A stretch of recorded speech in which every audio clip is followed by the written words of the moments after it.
उम्मीदवारों की तुलना कर रहे निर्दलीय उम्मीदवार महोदय। ये बाड़मेर चाहता कि उम्मीदवार कौन है उस सच्चाई को उस पर आओ। आप एक सरकारी कर्मचारी के सुपुत्र हो। हरीश चौधरी, मैं खुद सरकारी कर्मचारी का बेटा हूं। कैलाश चौधरी जी सरकारी कर्मचारी के बेटे हैं। हमने तकलीफें नहीं देखी है। एक सरकारी कर्मचारी के बेटों को तकलीफों का पता नहीं है। जो तकलीफ खुद तकलीफों से गुजर कर आगे बढ़ता है वो तकलीफें उसे ही पता है। ये उम्मीदवार बेनीवाल कौन है, ये सवाल इस बाड़मेर में नहीं पूछा जा रहा है। इस प्रचार प्रसार के अंदर ये बात नहीं आ रही है। जो मीडिया आ रहा है, मेरा निवेदन है मीडिया के मित्रों से कि आप ये सवाल तो पूछे उम्मीदवार बेनीवाल है कौन। ये उम्मीदवार बेनीवाल का इतिहास क्या है। उम्मीदवार बेनीवाल एक सामान्य परिवार, जो आप लोगों और हमारे जैसे उस सामान्य परिवार से मेरे पिताजी सरकारी नौकरी के कारण थोड़ा सा एक कदम आगे बढ़े। और उम्मीदवार बेनीवाल के पिताजी की स्थिति ये नहीं थी, वो पैदल जाते थे। ये दोनों के दोनों उम्मीदवार पैदल नहीं जाते थे, मैं भी पैदल नहीं जाता था स्कूल में। बात बनाने के लिए, प्रचार प्रसार के लिए कह रहे तो अलग बात। ये उम्मीदवार बेनीवाल 4 किलोमीटर तक जब बच्चा, आज बच्चे को अपन थोड़ी धूप लगती है, हमारे बच्चों हमको तो हमको तकलीफ होती है। और उम्मीदवार बेनीवाल 4 किलोमीटर दूर जाकर और 8वीं तक की पढ़ाई इस उम्मीदवार बेनीवाल ने की। ये उम्मीदवार और 8वीं से 10वीं तक की पढ़ाई के लिए स्कूल वहां नहीं होने के कारण, वहां से 18 किलोमीटर दूर पुणे के तले में स्कूल नहीं होने के कारण हीरे की ढाणी जाना पड़ा। और उस 18 किलोमीटर दूर हर रोज जा नहीं सकते पैदल, उसके लिए वहां किसी रिश्तेदारों के वहां रहकर और उसने अपनी पढ़ाई आगे बढ़ाई। ये उम्मीदवार बेनीवाल, ये दुनिया नहीं पूछ रही है ये कौन उम्मीदवार बेनीवाल। 11वीं के पढ़ने के लिए इस उम्मीदवार बेनीवाल को बालोता जाना पड़ा।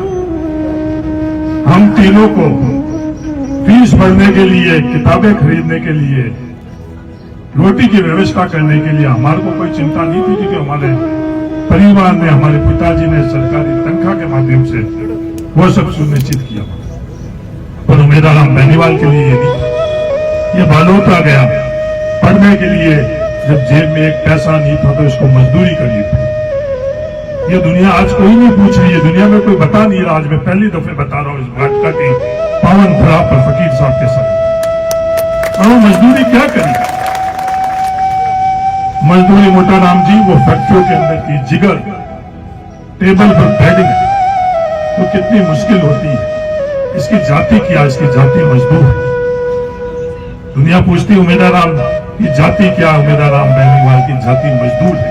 इस मजदूरी के खून पसीने से आगे बढ़ा, खुद को अपने पैरों के ऊपर अपनी खुद की मजदूरी की ताकत से इसने पढ़ाई करी। जब 11 साल के बच्चा, नौजवान, आज के समय में हम उसको क्या कहने, उस पढ़ने के बाद में सरकारी नौकरी के लिए इसके परिवार ने इसके कोई मदद नहीं करी, क्योंकि उनकी स्थिति नहीं है। आज भी हमारे लाखों परिवारों की ऐसी स्थिति नहीं है।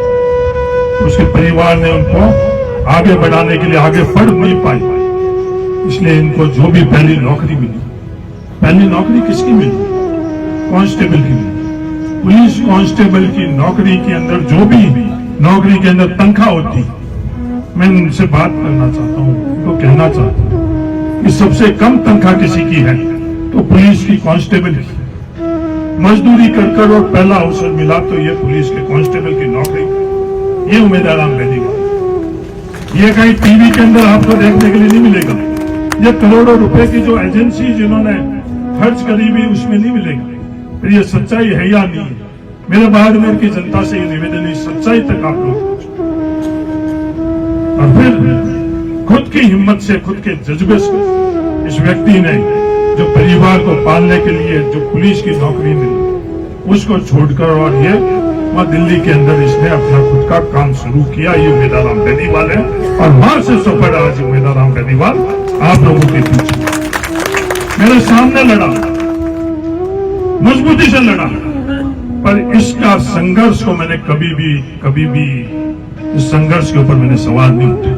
मैं नतमस्तक था जिस दिन आमने सामने चुनाव लड़ा, उस वक्त भी उम्मीद बेनीवाल के संघर्ष का मैं नतमस्तक। ये चुनाव है, सियासत है, राजनीति है, अपने कायदे से, अपने तौर तरीके से करनी चाहिए, नहीं करनी चाहिए, पर हो रही हो या नहीं हो रही है, थार के अंदर नहीं हो रही,